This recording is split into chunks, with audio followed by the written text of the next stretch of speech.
Hello dears, good evening. എല്ലാവരും ഉറക്കമായോ?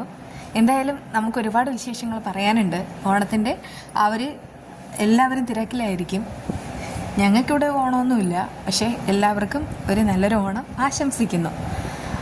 അപ്പോൾ നമുക്ക് വിശേഷങ്ങൾ എന്തൊക്കെയാണെന്ന് നോക്കാം. പ്രത്യേകിച്ച് ഇവിടെ ഭയങ്കര മഴയാണ് കേട്ടോ. ഇപ്പോഴും ഈ സമയത്ത് ട്രിവാൻഡ്രത്ത് മഴയാണ്. ട്രിവാൻഡ്രത്ത് താമസിക്കുന്നവർക്ക് എല്ലാവർക്കും അറിയാമായിരിക്കും. കൂടുതൽ ബോറടിപ്പിക്കുന്നില്ല. കാര്യങ്ങൾ എന്താണെന്ന് വെച്ചാൽ കുറേയേറെ പോസിറ്റീവ് കാര്യങ്ങൾ ഇന്നുണ്ട്. നിങ്ങൾക്ക് കേൾക്കുന്ന സമയത്ത് ഒത്തിരി സന്തോഷമാവും. ഒരാൾ ദുഷ്ടനായിട്ട് പിന്നീട് അയാൾ മാറുക എന്ന് പറഞ്ഞാൽ ആ ഒരു മാറ്റം നമുക്കാർക്കും പെട്ടെന്ന് അങ്ങോട്ട് ഉൾക്കൊള്ളാനായിട്ട് കഴിയില്ല. കാരണം അയാൾ ഒരു സംശയമാവും. സംശയത്തിൻ്റെ കണ്ണുകളിലൂടെ മാത്രമേ പിന്നീട് അങ്ങോട്ട് കാണാൻ സാധിക്കുകയുള്ളൂ. അതുപോലെ തന്നെ വരുണിൻ്റെ കാര്യവും. വരുണാണെങ്കിൽ ഒന്ന് നന്നാവാൻ തീരുമാനിച്ചു. ഇനി കൃഷിൻ്റെയും കൺമണിയുടെയും ബെസ്റ്റ് ഫ്രണ്ടായിട്ട് കൂടാനാണ് തീരുമാനം. അതിൽ എത്രത്തോളം സത്യമുണ്ടെന്ന് ചോദിച്ചാൽ 100% സത്യമുണ്ട്. കാരണം അവൻ മാറിയത്, സത്യം പറഞ്ഞാൽ അവൻ മാറ്റിയത് ഈ പറയുന്ന മാനസയാണ്.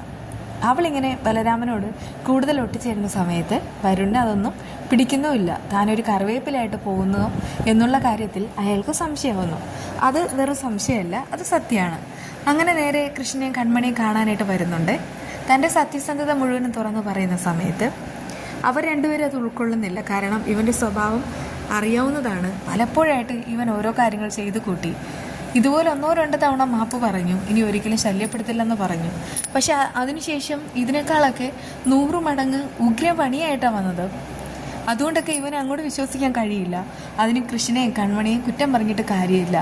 അങ്ങനെ അവർ വിശ്വസിക്കാത്തതുകൊണ്ട് ആൾക്ക് ഭയങ്കര സങ്കടമാവുന്നുണ്ട്.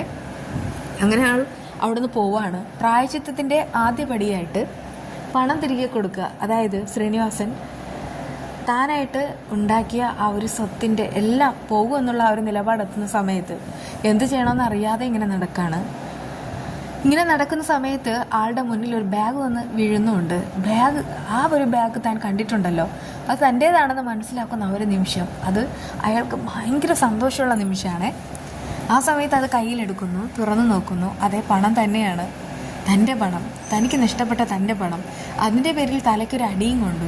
അതൊക്കെ ഇങ്ങനെ ഓർത്തിട്ട് ആൾക്ക് ഭയങ്കരമായിട്ട് സന്തോഷമാണോ സങ്കടമാണോ എന്താണെന്ന് അറിയാത്തൊരു എക്സ്പ്രഷൻ അയാളുടെ മുഖത്തേക്ക് വരികയാണ്. പണം കൊണ്ട് നേരെ പോകുന്നത് കൃഷ്ണൻ്റെ കൺമണിയുടെ അടുക്കിലേക്കാണ്. നടന്ന കാര്യങ്ങൾ മുഴുവനും പറയുന്നു. ആ സമയത്ത് അവർക്കും അത് പെട്ടെന്ന് അങ്ങോട്ട് വിശ്വസിക്കാൻ പ്രയാസം. ദേവിജി എല്ലാവരും നിൽക്കുന്ന സമയത്താണ് ശ്രീനിവാസൻ പോയിട്ട് പറയുന്നത്. ഇതെങ്ങനെ സംഭവിച്ചു എന്നുള്ള കാര്യം അവരിങ്ങനെ ചോദിക്കുകയാണ്. അതൊന്നും അറിയില്ല, പക്ഷേ എൻ്റെ പണം തിരികെ കിട്ടി, മുഴുവൻ പണവും ഉണ്ട്, ഇതിൽ നിന്ന് 1 രൂപ പോലും നഷ്ടപ്പെട്ടിട്ടില്ല.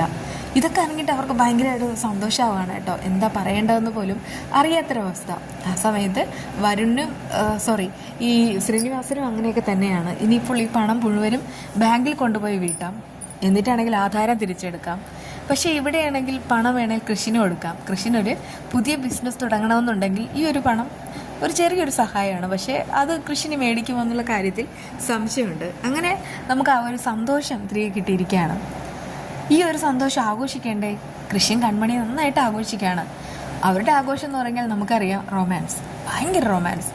എന്തായാലും ആ ഒരു റൊമാൻസൊക്കെ കാണിക്കുന്ന സമയത്ത് നമുക്ക് ചിലതൊക്കെ മിസ്സാവുന്നുണ്ട്. അവരുടെ വിവാഹം എത്രയും വേഗം തന്നെ വിവാഹം നടക്കട്ടെ നമ്മൾ ആഗ്രഹിക്കുന്നുണ്ട്. കാരണം ഇതിൻ്റെ എൻഡിലാണ് അവരുടെ വിവാഹമെങ്കിൽ പിന്നെ നമുക്ക് അവരുടേതായിട്ടുള്ള ഒരു നല്ല നിമിഷങ്ങളെല്ലാം മിസ്സാവും. പക്ഷെ അത് പാടില്ല. കൃഷിയും കൺമണിയും കൂടെ വിവാഹം കഴിഞ്ഞതിന് ശേഷം അവരുടെ ജീവിതത്തിൽ ഉണ്ടാകുന്ന കുഞ്ഞു സന്തോഷങ്ങളും ആ ഒരു അർമാദിക്കലും അതൊക്കെ നമുക്ക് കാണണമെന്ന് ആഗ്രഹമുണ്ട്. പക്ഷെ അതൊന്ന് നേരത്തെ തന്നെ സംഘടിപ്പിച്ച് നിന്നെങ്കിൽ നന്നായിരുന്നു. ബലരാമൻ മാനസയെ വിശ്വസിപ്പിക്കുക എന്ന് പറഞ്ഞാൽ തേക്കുക എന്ന് പറയും. സത്യം പറഞ്ഞാൽ ഇവളിപ്പോൾ ബലരാമനെ ഭയങ്കരമായിട്ട് വിശ്വസിക്കുന്നു, കണ്ണടച്ച് വിശ്വസിക്കുന്നു. സത്യം പറഞ്ഞാൽ അവൾക്ക് ജയമോഹനോട് പോലും ഇത്രയും വിശ്വാസമില്ല. അത്രമാത്രം ബലരാമനുമായിട്ട് ലിങ്കായി കഴിഞ്ഞു. ബലരാമൻ ഒരു ടാർജറ്റ് വെക്കുകയാണ്. അതായത് മഹിപാൽ, ദേവ്ജി, കൺമണി ഇവരെയൊക്കെ തകർക്കണം എന്നുള്ളൊരു ടാർജറ്റ്.